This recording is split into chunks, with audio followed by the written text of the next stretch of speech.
Jai Maharaj, Haribol, ¿cómo está? Muy bien. Sí. Maharaj, hay algunas cuestiones interesantes que quiero preguntarle, ¿no? Compartir un ratito con usted. Hay una dimensión de la vida humana, que es la dimensión psicológica, psicoemocional, social, que está de hecho interrelacionada, ¿no? Lo social con lo psicológico, con lo emocional y con el desarrollo como persona, vamos a decirlo, ¿no? ¿Qué papel tiene esto en la vida espiritual, en la práctica Vaishnava? Esto lo pregunto porque he notado, he observado en mi persona y en el proceso de otras personas, observando con respeto para aprender, que a veces la dimensión psicológica se trae a la práctica espiritual de una manera muy intensa. Es decir, uno está desenvolviéndose en el ámbito espiritual con las proyecciones psicológicas, emocionales de la vida humana, ¿no? A tal punto que si uno era, no sé, tenía una inclinación de mentalidad política o de mentalidad obsesiva, ¿no? Uno lo trae a la vida espiritual y se ve reflejado allí, ¿no? Uno ve a las personas y uno mismo proyectando todas estas cuestiones psicológicas, emocionales a la práctica espiritual. Ahora, ese es un punto, pero también existe otro. ¿Qué tanto nuestra práctica de Vaishnavismo debe ocuparse de ello, ¿no? Con conciencia, porque siento que en ocasiones se desdeña esa parte por los practicantes. Es decir, se piensa que eso es algo que se trascenderá mientras uno canta y uno practica, ¿no?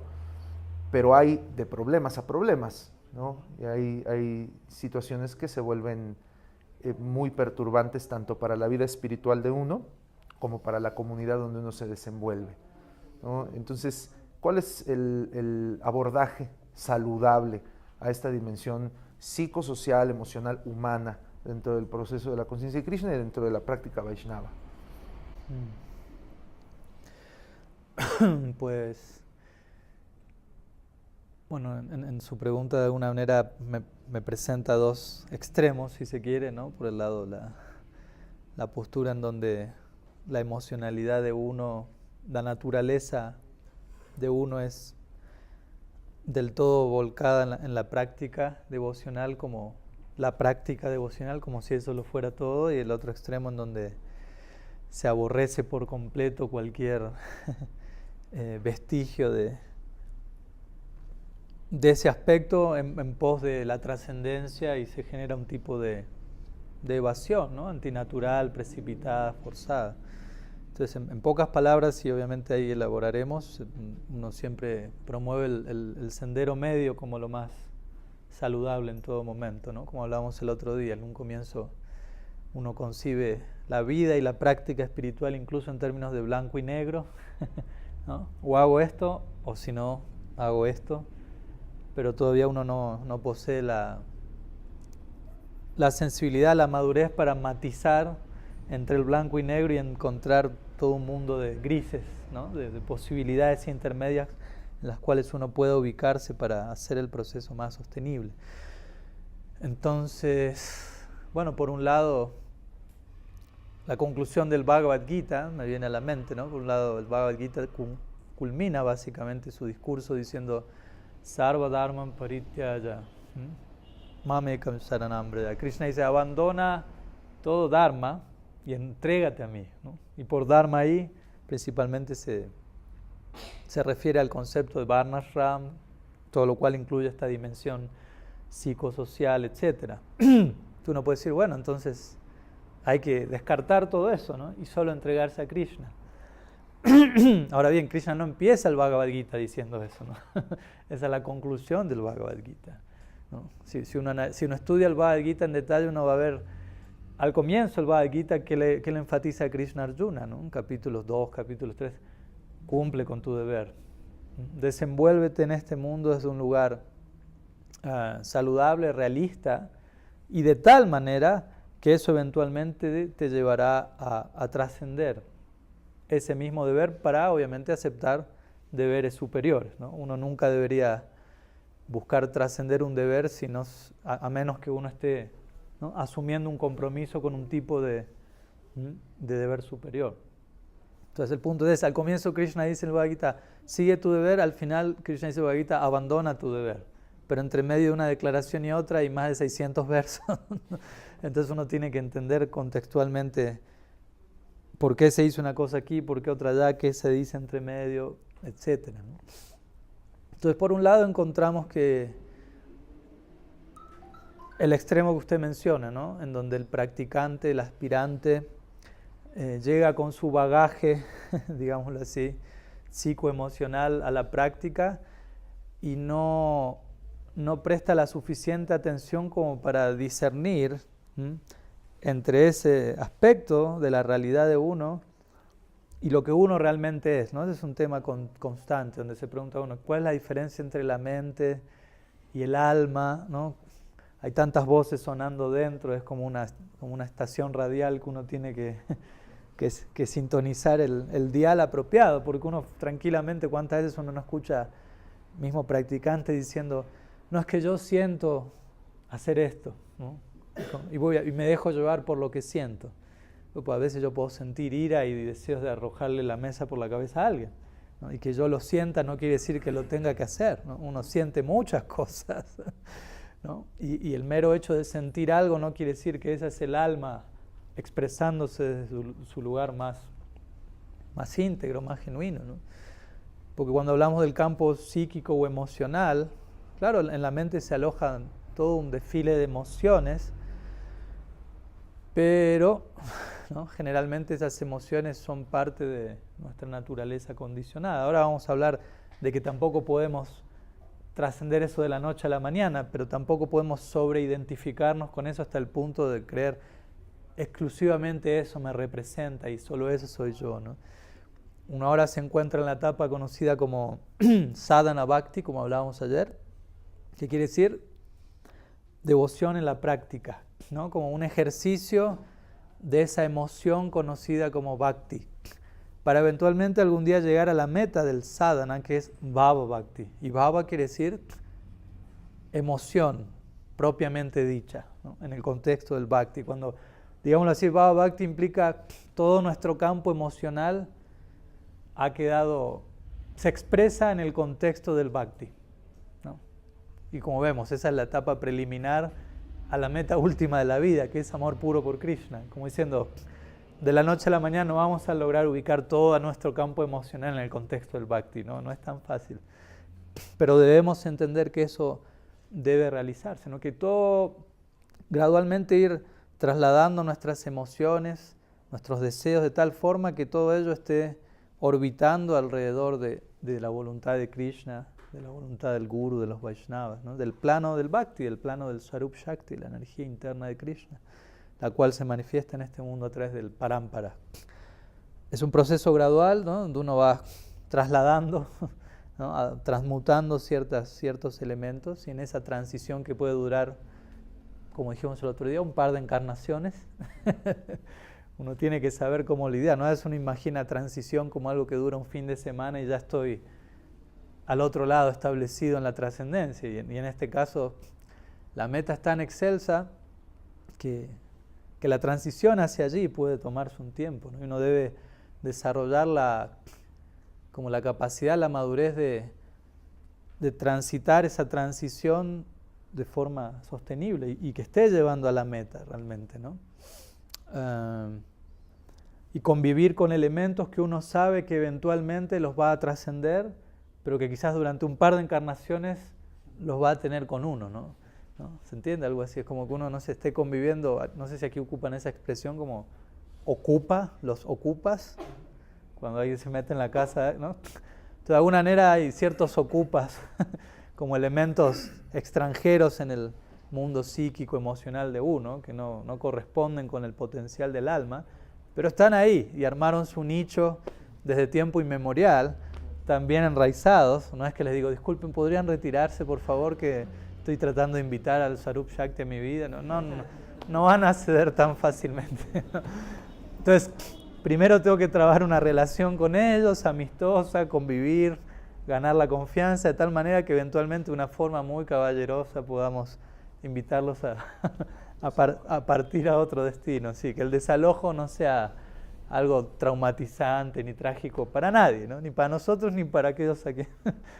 En definitiva, en realidad la propuesta del Bhakti es ni siquiera desalojar a esos okupas, sino más bien, como quien diría, transformar a los okupas en nuestros mejores amigos a futuro, ¿no? Krishna dice eso en el Bhagavad Gita, ¿no? Bandhurat matmanastasya yanatmai vatmanajitaha anatmanastu satrute vartitatmaiva satruvat. Citamos ese verso el otro día en Casa Manu, ¿no? Que la mente controlada es nuestro amigo, la mente descontrolada es nuestro peor enemigo, ¿no? Imagínense qué interesante, ¿no?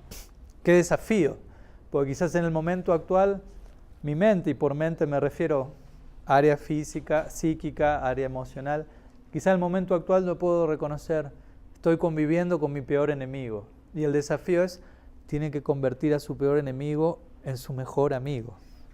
Wow, ¿no? Es todo un desafío, ¿no? Y para eso necesito recurrir a una herramienta lo suficientemente poderosa como para generar un cambio tan extremo, si se quiere, ¿no? Y el Bhakti es esa herramienta. Entonces, por un lado, como digo, estamos en una etapa de la práctica donde estamos conviviendo con cierto campo emocional, con cierto desenvolvimiento social que se da a partir del área psíquica y emocional de uno, porque cada cual va, ¿no? El Varnashram Dharma implica eso, uno va a tener un rol en la sociedad en base a la afinidad psíquica de uno, si se quiere, la inclinación interna. Cuando digo inclinación interna, o sea, el Varnashram Dharma no aborda principalmente la identidad del alma como sirviente eterno de Krishna, sino que aborda la naturaleza de uno. Por naturaleza me refiero a la naturaleza material de uno, ¿no? Porque a veces también se mezclan estas ideas. Uno dice, es mi naturaleza, pero está la naturaleza eterna del alma como sirviente eterno de Krishna, Jivera Swarupai, Krishnera Nityadas, pero está la naturaleza condicionada del alma que surge como un producto de las gunas, ¿no? Por eso uno dice, es mi naturaleza. ¿Por qué? Porque surge de las modalidades de la naturaleza, ¿no? O uno dice, yo tengo esta modalidad, que es el fruto de la combinación de las modalidades, ¿no? Sattva, Rajas, Tamas. Y estrictamente hablando, ¿de qué está compuesta la energía ilusoria? Maya Shakti, Sattva, Rajas, Tamas. Entonces, no digo para uno desarrollar un rechazo absoluto, lo que llamo mi naturaleza es en verdad las gunas y Maya Shakti es pura ilusión, tengo que, ¿no?, sacarme esto de encima cuanto antes. No estamos diciendo algo tan abrupto, pero sí tener en claro, al menos en teoría, que eso que llamo mi naturaleza no es más que el fruto de ciertas impresiones adquiridas en vidas pasadas, en esta vida, que dan lugar a un determinado sentido del ser, ¿no? Abhimam se llama eso en sánscrito, como autoconsideración, cómo me veo a mí mismo, cómo me identifico conmigo mismo, ¿no? Yo me siento esto, ¿no? Yo me identifico en tal dirección, tengo una inclinación, sin considerar servicio a Krishna de vuelta, ¿no?, en el área humana, ¿no? Y obviamente con esto no estamos queriendo decir, así que nada de eso vale, usted no es humano, es un alma espiritual, olvídese de todo eso, ¿no? El Bhakti no es un sendero tan cortante en ese sentido, ¿no?, tan abrupto como sí quizás pueda ser escuelas como Gyan o Yoga, ¿no?, que por ejemplo, no sé, uno de los sangas, uno de los aspectos de la práctica del Gyan es vairagya, ¿no?, desapego. Uno de los angas del yoga es brahmacharya, ¿no?, yama, niyama, brahma. O sea, si usted quiere empezar la práctica, estrictamente hablando, astanga, una de las condiciones es brahmacharya, ¿no? Y no con una interpretación New Age a esa palabra, brahmacharya. Entonces ahí uno dice, no me siento. Arjuna le dijo eso a Krishna cuando le habló en el Bhagavad Gita del yo. Dijo, no, eso es. Ya escuchar el sistema me resulta insoportable, ¿no? Así me da, ¿no? Me da cosa, ¿no? Se me erizan los vellos, pero no de éxtasis precisamente, ¿no? Como espeluznante, ¿no? ¿Quién se atrevería a practicar algo así, ¿no? no es muy user-friendly, ¿no? No es como muy amistoso. Gyan lo mismo, uno las prácticas para practicar Gyan, la senda de Sankaracharya, etcétera, es aceptar sanyas y cosas así. Uno dice, uy, no es muy abarcativo, ¿no? En cambio el Bhakti en ningún momento dice una condición es brahmacharya, sanyas, vairagya.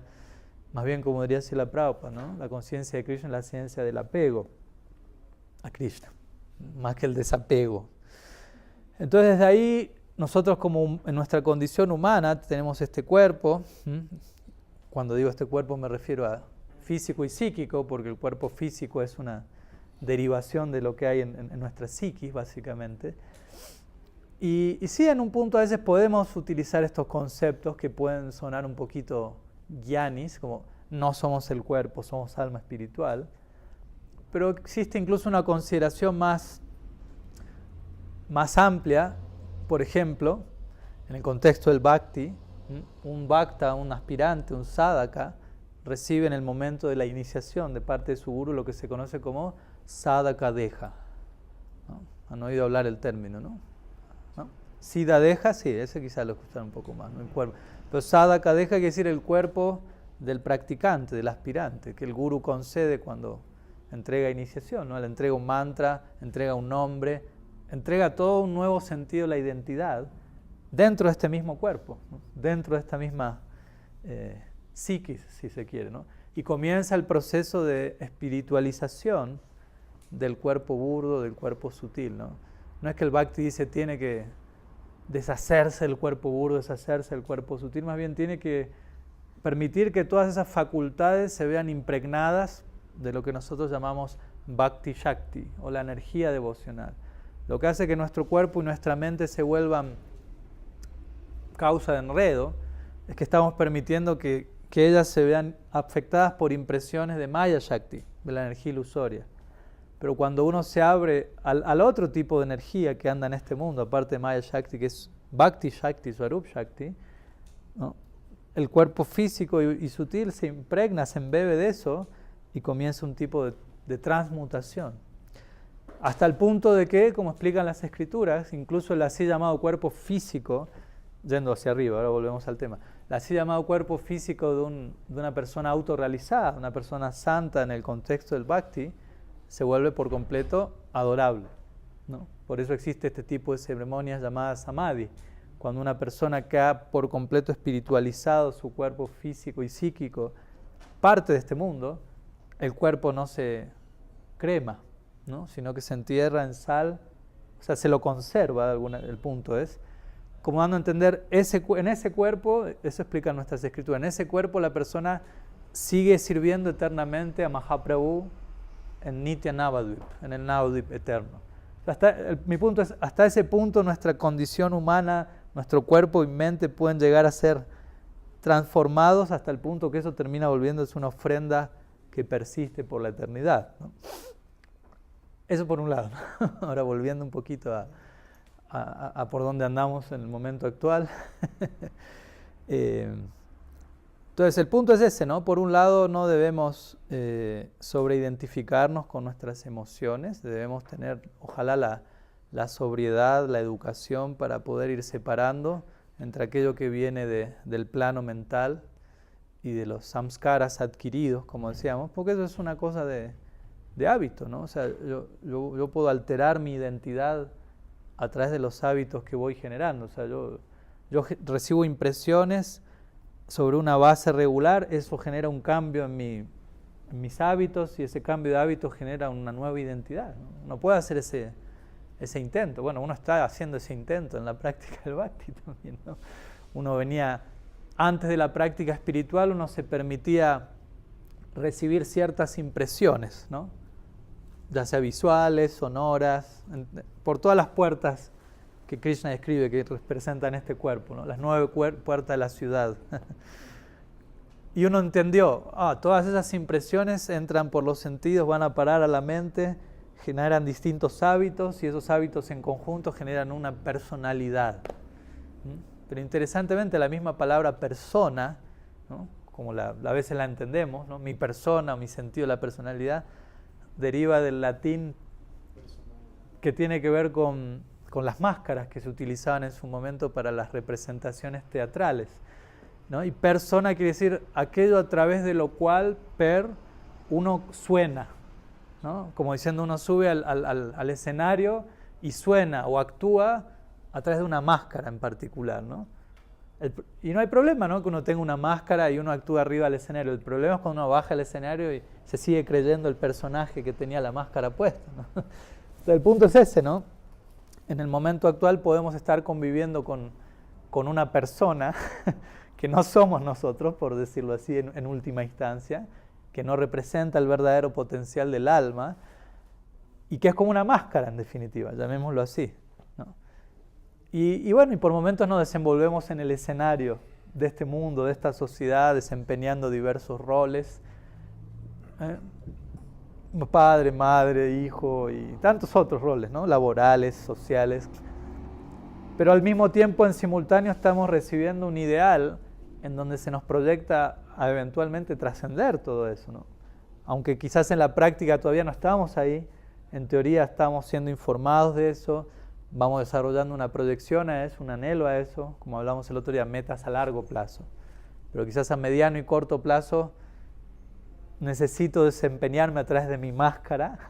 Pero de vuelta, el punto es que no me termine de sobreidentificar con la máscara hasta el punto de que me olvide que hay alguien más, ¿no? Como estos actores famosos que saltaron a la fama haciendo un personaje particular en una película y va por la calle y todo el mundo le pide, ¿no?, diga esa frase que dijo en esa escena de la película.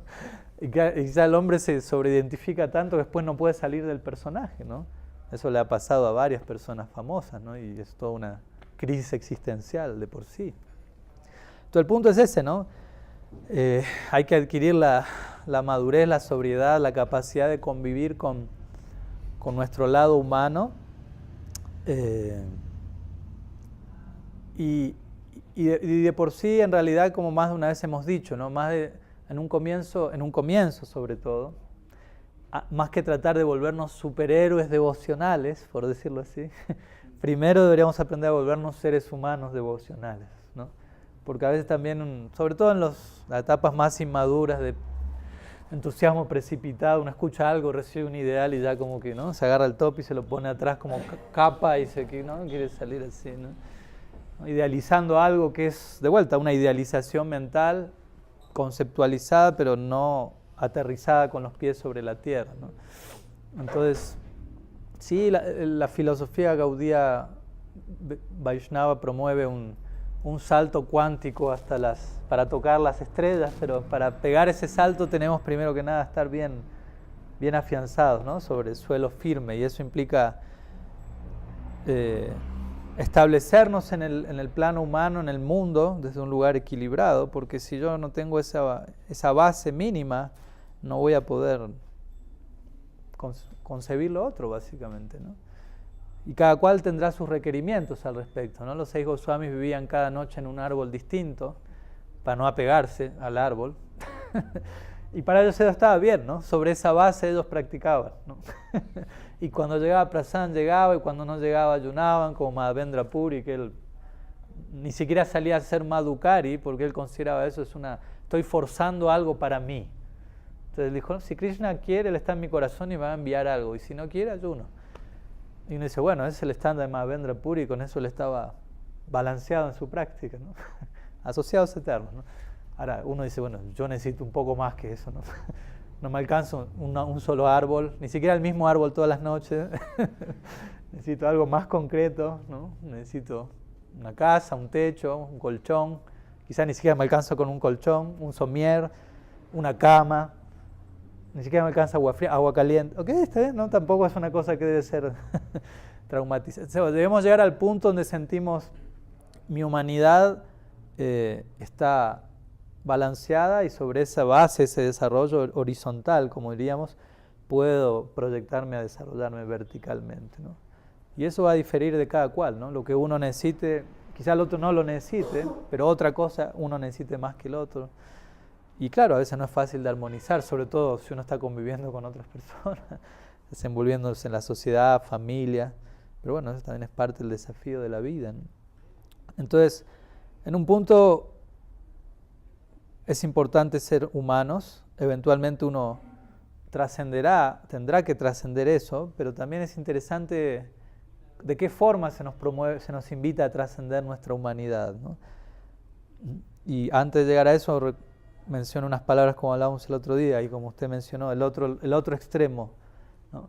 Algunos que interpretan la trascendencia como evasión de nuestra humanidad y escape a ciertos deberes sensibles de nuestra psiquis, de nuestra emocionalidad, que tienen que ser abordados para llegar enteros a la siguiente etapa, ¿no? Porque si no simplemente estamos evadiendo y nos quedamos en un limbo, ¿no? Desfasados, con un desfasaje conceptual en nuestra mente, idealizando, sí, Vrindavan, Sri Sri Radha, Krishna, etc., pero de nuestro desenvolvimiento práctico del día a día no conseguimos concretar eso que estamos idealizando, ¿no?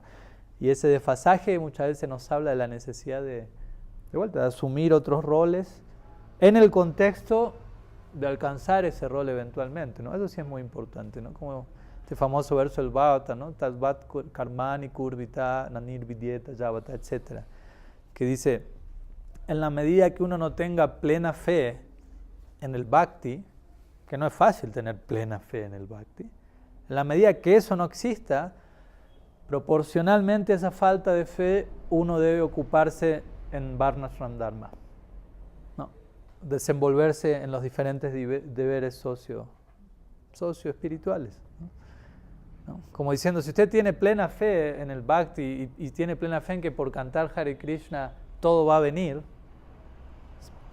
va a funcionar, pero si tiene plena fe. ¿No? ¿Pero quién tiene plena fe? Si no, solamente me siento a cantar y ya, ¿no? Los semidioses van a derramar flores, Krishna va a traer la comida. O sea, si realmente tiene plena fe, eso va a pasar, y mucho más. Eso no es nada en realidad, comparado a todo lo que puede pasar si uno tiene plena fe. Pero también uno tiene que ser honesto y realizar, bueno, la medida que no tengo esa plena fe, necesito hacer otras cosas, ¿no?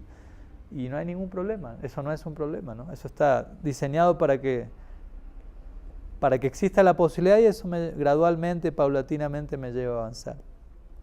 Y un punto más, nomás en relación a esto, es que justamente cuando hablamos de ser humanos y al mismo tiempo de trascendencia, en nuestra escuela en particular, en el ideal de Krishna, en Vrindavan, de Mahaprabhu en Navadvip, encontramos como, digámoslo así, la síntesis perfecta entre humanidad y divinidad, ¿no? Porque si nosotros dirigimos nuestro rostro hacia Vrindavan, Krishna, etc., encontramos lo que se conoce como Nara Lila, ¿no? Que quiere decir los pasatiempos humanos de Dios. ¿No? Y mostrando cómo en la forma humana de vida es en donde se facilita de la mayor manera el intercambio amoroso y la posibilidad más íntima de afecto. Y por eso Krishna decide manifestar su forma suprema, si se quiere, en un aspecto semejante al humano, ¿no? Lo cual se llama aprakrita. Aprakrita quiere decir, parece mundano, pero es supra-trascendental.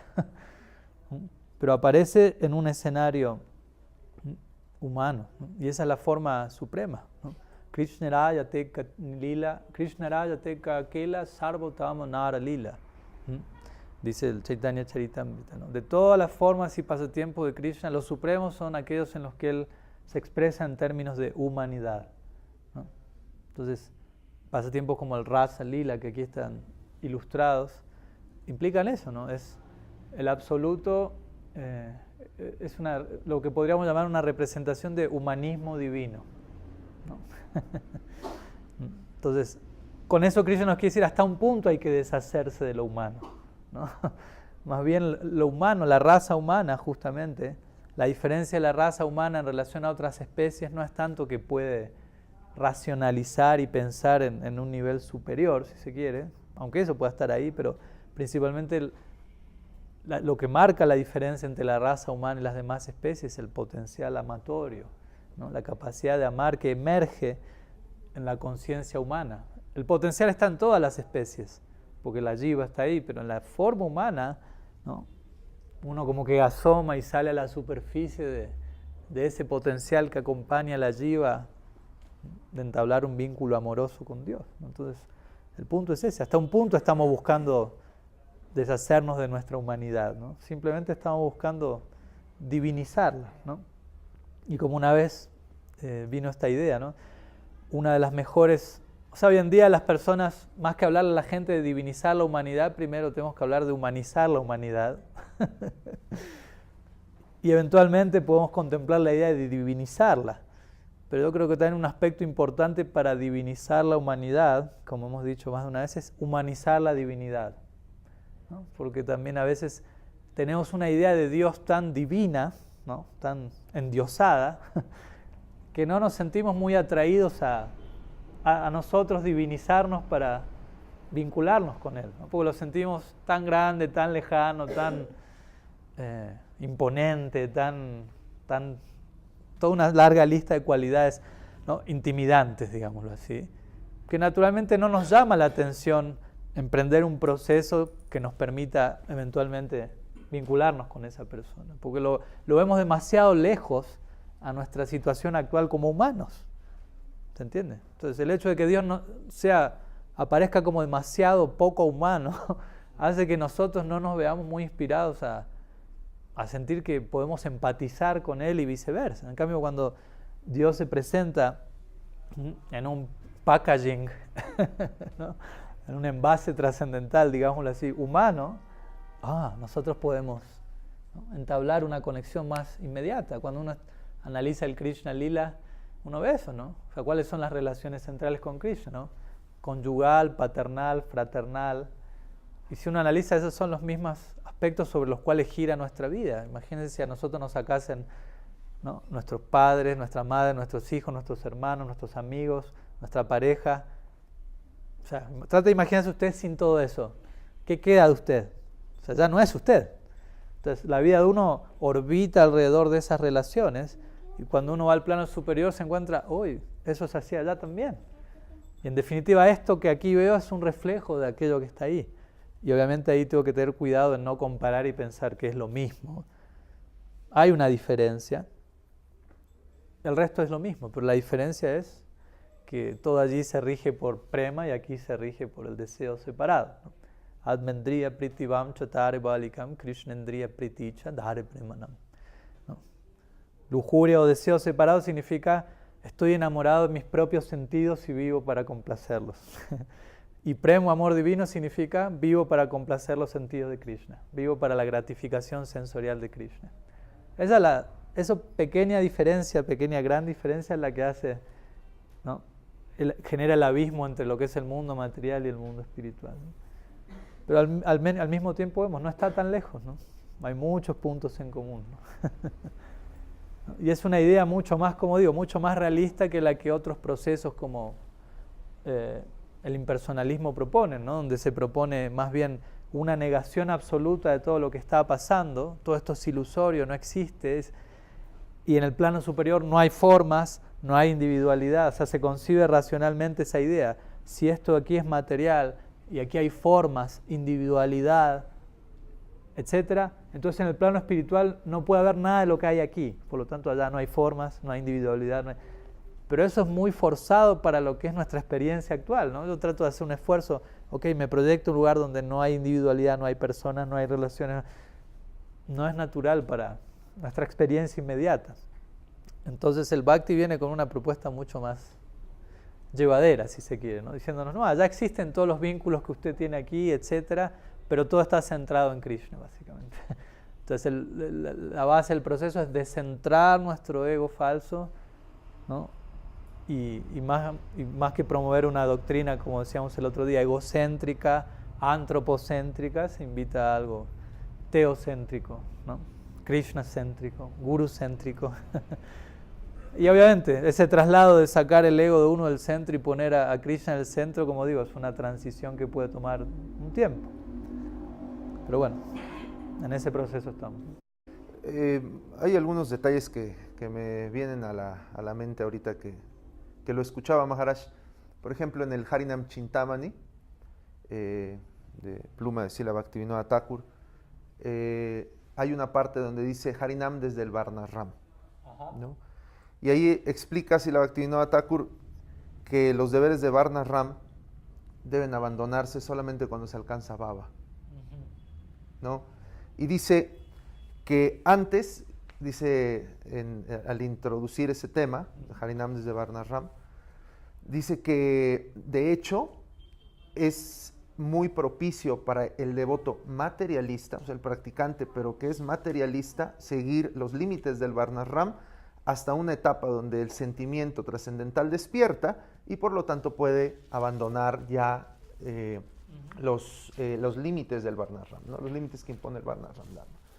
Esto es muy interesante porque a mí me sorprendió el encontrar esto y otras cositas más que quiero comentarle.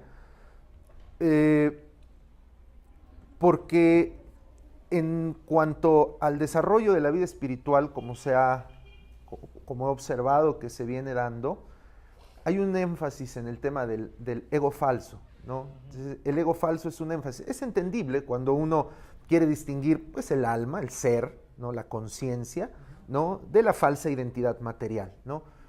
Pero el ego falso se vuelve una especie de satanización a la identidad de uno, ¿no? El ego falso como la enfermedad material, y lo es. Sin embargo, antes de eliminar el ego falso, al parecer habría que tener un ego falso sano, es decir, una identidad que sea saludable. Y esto también es progresivo, pues de la modalidad de la ignorancia a la pasión, uno debe llevar sus impulsos mundanos a la modalidad de la bondad para poder hacer llevadera la práctica. Pero sí observo, ¿no? Que hay una negligencia muy grande en cuanto al tema de Varnashram. No, de hecho, no he encontrado, ¿no? A lo mejor no he buscado lo suficiente, pero he encontrado menciones al Varnashram. Por ejemplo, en el Bhagavad Gita, de Vishwanath Chakravarti Thakur, dice en el verso famoso donde dice que uno debe cumplir su deber, aunque sea imperfectamente, y eso es más favorable que el deber de otro a la perfección. Dice que sin Varnashram en realidad uno no puede llegar a ninguna parte, ¿no? Porque no tiene una base sólida a partir de la cual despegar, ¿no? a una vida espiritual auténtica, ¿no? Y me hace muchísimo sentido porque lo observo en la realidad, ¿no? En la mía y en la de otros, insisto, observándolo respetuosamente, cómo uno no ha resuelto ciertos aspectos y uno está en una dimensión de limbo a veces, ¿no? Porque uno no está ni practicando la vida espiritual como se debiera, ni tampoco practicando la vida material como se debiera, es decir, sanamente, humanamente hablando. Y uno queda ahí, como en un limbo. También ubico que es como parte de un proceso de crisis curativa también, en algunas partes. Solo que a veces esa crisis se extiende a través del tiempo, ¿no? Y quedamos en una especie de limbo donde no terminamos de conformar bien nuestra identidad material, ¿no? Y estamos asumiendo una espiritual de manera artificial. Ahorita que usted mencionaba el Nara Lila, ¿no? Yo escuchaba a Srila Bhaktivaibhava Puri Goswami Maharaj en una ocasión que vino a México, que él decía que hay que imitar al señor Rama, ¿sí? No hay que imitar a Krishna, ¿no? Esto me hace recordar mucho porque Krishna, bueno, sabemos que Krishna cómo se comporta, cómo es, aunque sabemos que es trascendental. Y sabemos que el señor Rama, pues, es Maryada Purushottam, no es la encarnación del Dharma. Y él decía eso, hay que imitar al señor Rama y pues meditar en el señor Krishna, pero uno debe imitar cómo el señor Rama se comportaba, ¿no? ¿Por qué? Porque uno ve también inclusive el ámbito de los practicantes, de los que intentamos practicar, y hay una carga de adharma muy grande, ¿no? Hay una carga fuerte de prácticas que no son ni siquiera dármicas, qué decir trascendentales, ¿no? Entonces a veces hay vamos a decir, una carrera por alcanzar la trascendencia sin tener una base sólida, como decía, de sustentarse para poder brincar, ¿no? Y esto creo que lleva muy fácilmente, puede ser que me equivoque, usted ahorita me lo podrá decir, pero nos lleva mucho al imitacionismo. Es decir, ay, Krishnita, ¿no? Es mi dedacita, mi niñito bonito, ¿sí me explico? Uno, de verdad, y eso es algo que uno ve muy cercano, ¿no? Debido a que es algo tan humano y tan cercano, ¿no? Entonces en vez de tener un peluche, tengo a mi Krishnita y ahí lo consiento y entonces yo ya estoy en otra plataforma, ¿no? Entonces, esto lo hablo porque en verdad esta dimensión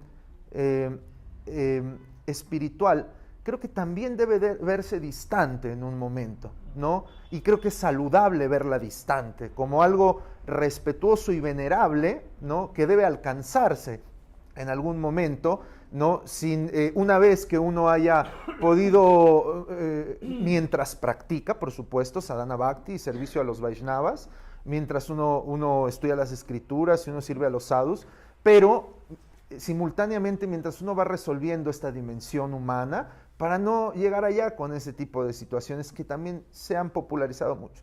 Unos con eso, otros con otra cosa, es decir, haciendo descender los razas y las relaciones trascendentales a un ámbito muy mundano, mientras acabo de salir a lo mejor de ver una serie de televisión y ahora estoy meditando en el Ashtakaliya Lila, ¿no? Entonces, ese tipo de cuestiones también están cargadas, ¿no? Lo observo en la práctica de diferentes, vamos a decirlo, intentos de practicantes como yo. También intento practicar, intento llevar la vida espiritual. Y ahí viene un detalle también muy interesante, que a pesar de las menciones que escucho acerca del Varna Ram Dharma, no veo muchas instrucciones al respecto. No he observado que exista una explicación muy clara acerca de cómo es que ese Varna Ram se desenvuelve, ¿no? Debido a que pues, nos encontramos en una realidad donde el orden social, ¿no? Védico, ¿no? Que Srila Prabhupada nos explica que el orden social se establece de manera natural, donde existe una comunidad humana, empiezan a haber divisiones de trabajo, cuestiones que tienen que ver con funciones sociales, etcétera. Y Srila Prabhupada es el que más se mete, porque como viene a Occidente y predica, se mete en eso. Yo lo he ubicado, Srimad Bhagavatam, Bhagavad Gita, varios aspectos en donde he ido armando un entendimiento más o menos, ¿no? Acerca de lo que significa el Varna Ram y qué implica, ¿no? Deberes a los ancestros, a los semidioses, deberes, cómo abordarlo de manera saludable, ¿no?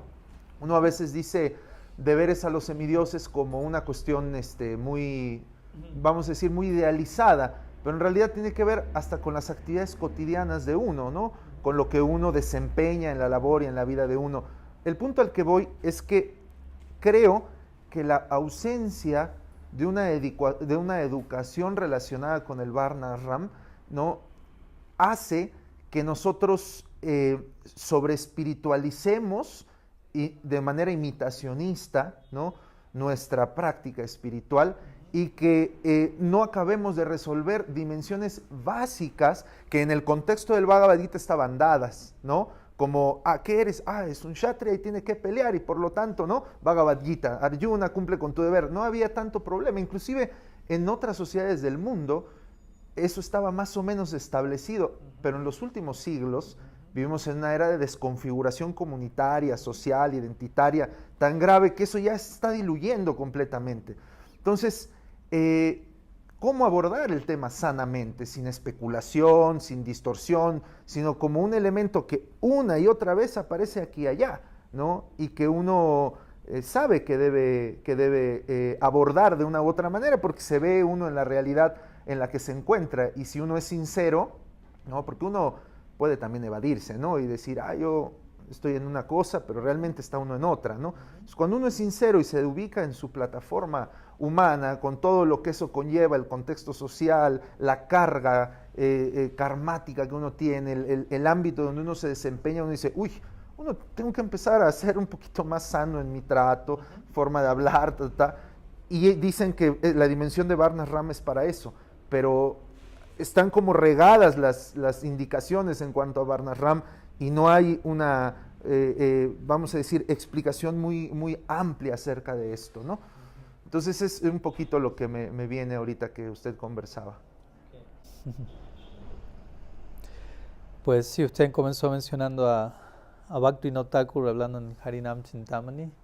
A ver si puedo abordar todos los puntos que fue mencionando, porque fueron todos muy interesantes.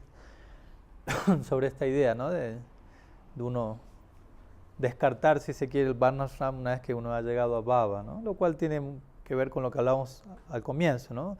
Varna Ram tiene que ver con el desenvolvimiento psicosocial emocional de uno, y Bhava representa el traspaso a una emocionalidad trascendental. Por lo tanto, estando firmemente de ese lado de la emocionalidad, uno ya puede soltar el otro, si se quiere, ¿no? Pero como usted bien menciona, ¿no? No podemos vivir sin identidad. Entonces, cuando hablamos de ego falso, hay ego falso y ego verdadero, pero hasta que no estemos plenamente situados en el ego verdadero, tenemos que aprender a convivir con nuestro ego falso, ¿no? De vuelta, cuando decimos ego falso, simplemente decimos falso para marcar que hay otro, no para, ¿no?, taladrar hasta el punto de condenarlo y maldecirlo a diario. Porque si yo, estando en mi ego falso, como usted dice, intento aterrizar en mi ego verdadero sin tener la capacidad para residir en ese plano, como hablábamos ayer en la clase, o sea, hay que tener una capacidad para realmente residir allí, quedo en un limbo sin identidad, ¿no? ¿Y quién puede vivir sin un sentido de la identidad? Nadie. Es como desesperante, o sea, lleva a la neurosis básicamente, ¿no? Entonces, la respuesta a la neurosis no es conceptualizar una identidad que todavía no está allí, al otro lado del samsara, ¿no? Tampoco sobre identificarme con la que me acompaña, sino esa compleja transición entre una cosa y otra, que nunca usamos la palabra fácil hasta ahora, ¿no? Porque no es algo sencillo. Entonces ahí viene el concepto de Varnashram que usted invoca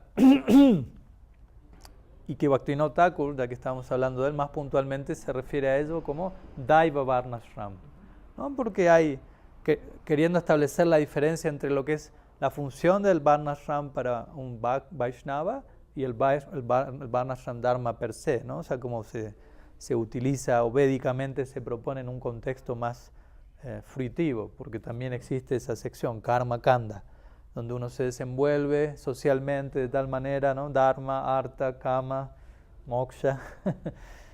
Pero en nuestro ideal como Vaishnavas, ninguna de esas es nuestra meta, aunque quizás tengamos que atravesar todas esas etapas de tal forma que eso nos lleve a Panchama Purusartha, la quinta meta, Prema.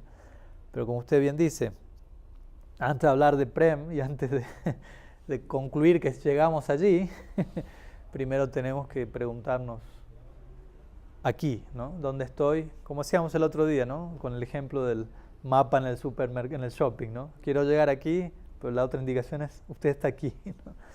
Entonces el Varnashram, obviamente es un sistema que originalmente se propone en el Veda, en un determinado contexto cultural, social, un determinado tiempo, lugar y circunstancia. Y sinceramente, a vernos en lo personal, yo no soy de la idea de intentar implantar una sociedad védica en los tiempos modernos. ¿Por qué? Porque no estamos viviendo en esa época, lo cual no quita que no extraigamos la esencia de ese sistema y veamos cómo aplicarla, ¿no? O sea, porque hasta hoy en día, incluso, pues, como usted bien menciona, alguien como Srila Prabhupada, él vino de India, llegó a Occidente, a otro planeta básicamente, ni siquiera a otro país. Para alguien que toda su vida, un sadhu que vivió en la India, brindaban y de repente aterrizar en Nueva York, ¿no? Yo me acuerdo unas cartas que él enviaba los primeros días a algunos hermanos espirituales en India, ¿no? Y les decía como, estando en Nueva York, como, aquí las luces están prendidas toda la noche, decía él, ¿no? Así como un niño, ¿no? Así como sorprendido, como no se apagan las luces, ¿no? Y acá toda la gente tiene auto, decía él, ¿no?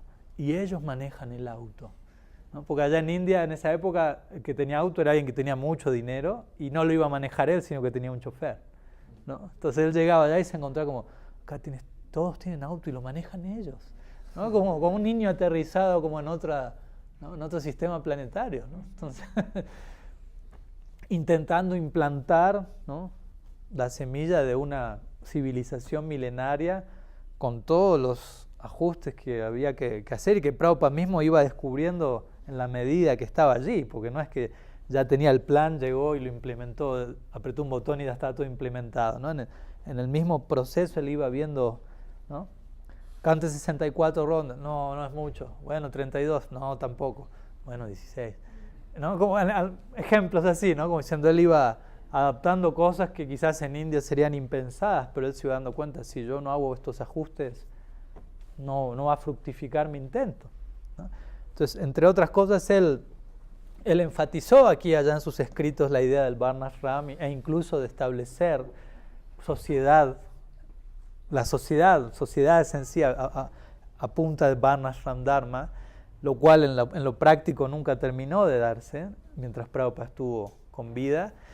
Y luego que Prabhupada partió, igual muchos de sus discípulos intentaron como llevar la instrucción a la práctica, pero tampoco, para ser honesto, fue algo que fructificó demasiado, ¿no? Y sinceramente, al menos en lo personal, no considero que sea algo que vaya a ser posible. Y con esto no estoy diciendo que Prabhupada estaba equivocado, pero entendamos que Prabhupada también estaba intentando, ¿no? Y estaba probando cosas y enterándose en el camino de miles de cosas. Como él antes de ir a Occidente, él iba a las tiendas de té y agarraba los diarios para recibir noticias acerca del otro lado del mundo, ¿no? A donde se proyectaba ir, ¿no? Entonces hay que ponerse en las paducas de alguien como Prabhupada y dimensionar con qué panorama se encontraba, ¿no? Entonces, como digo, yo en lo personal no considero que sea posible luchar para establecer el Varnashram Dharma y traer la era védica de regreso, porque como usted dice, ¿no? Hay una dinámica social prevaleciente que hasta un punto uno la puede, ¿no? alterar de raíz y restablecer una... Pero, de todas maneras, los principios del Varnashram siguen siendo válidos, que tienen que ver con que cada miembro de la sociedad sea ocupado en base a su afinidad y a su inclinación natural dentro de una naturaleza adquirida, ¿no? O sea, eso sigue siendo prevaleciente y seguimos viendo que al menos a grosso modo, ¿no? Que las divisiones que el Varnashram presentaba siguen, sobre todo Varna, ¿no? Siguen estando presentes, ¿no? Una clase administrativa, una clase intelectual, una clase obrera, una clase mercantil, y cada cual con sus diversas, ¿no? subdivisiones, obviamente también con el paso del tiempo y el desarrollo de la sociedad, o a veces desarrollo entre comillas, surgen otras variantes ocupacionales y otro tipo de psiquis, porque recordemos, o sea, Varnashram es un sistema establecido para acomodar la psiquis social. Ahora, con el paso del tiempo, la psiquis social transmuta en varias direcciones y también deben existir sistemas que puedan acomodar eso, ¿no? Me refiero con qué a esto, a que varios, incluso aspirantes a la devoción, practicantes, llegan al templo por primera vez con determinados patrones de conducta que uno no iba a encontrar en la era védica, ¿no? Con determinadas necesidades psicológicas que no son estrictamente abordadas en los Vedas, porque en esa época no existían básicamente. Y uno tiene que saber hacer el update, ¿no? El F5, por decirlo así, actualizar la esencia de ese sistema y ver cómo lo aplico a alguien que hoy en día viene con un trauma más ligado a temas de género, o a temas de identidad sexual, o temas que quizás estuvieron siempre, pero en ciertas épocas prevalecen en una mayor cantidad, surgen con ciertas determinadas variantes y expresiones, y uno tiene que saber cómo acomodar eso, más que decirle, no, a ver, no, los Vedas dicen esto en el Varnashram, así que vea cómo encaja usted ahí, ¿no? Y quizás la persona queda como un elemento disfuncional ahí en la sociedad, como usted dice, sin saber, forzándose a hacer de una manera que no puede ser, idealizando algo que no es posible por el momento. Entonces, ¿no? Es importante ese tipo de cosas, ¿no? Por ejemplo, no sé, la homosexualidad, por ejemplo, ¿no? Algunos tienen la idea de que la homosexualidad no es algo natural,